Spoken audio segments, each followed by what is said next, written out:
Hi everyone, so the passage we're looking at today is Exodus 2:23 to Exodus 3 verse 8.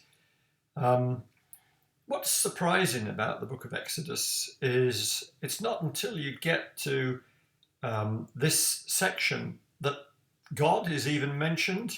It's all about the birth of Moses fleeing to Midian, about the Israelites increasing, Pharaoh being really nasty to them.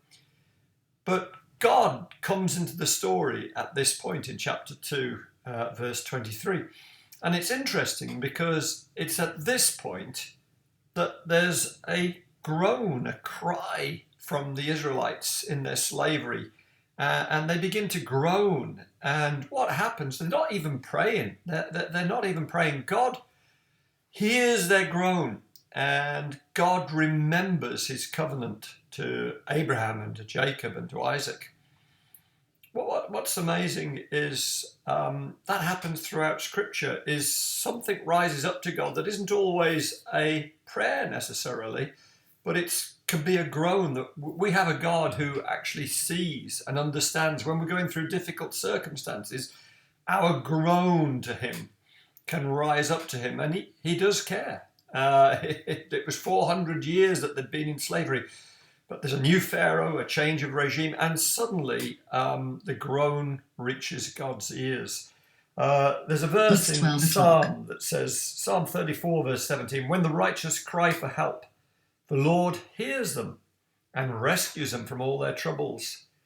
Again, Psalm 107, verse 6, talking about people going through difficulties in Psalm 107. Then they cried to the Lord in their trouble, and he delivered them from their distress. And throughout human history, I believe we can look and see times when there's been cries come from God's people, that God's here. We think about the civil rights movement in America. We think about apartheid in South Africa.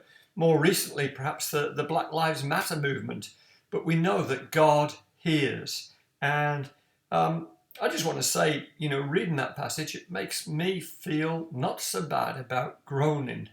If something's not right, that we can just make our groan, and that we have a God who remembers his covenant, and he does hear, he does intervene, and he does act on our behalf.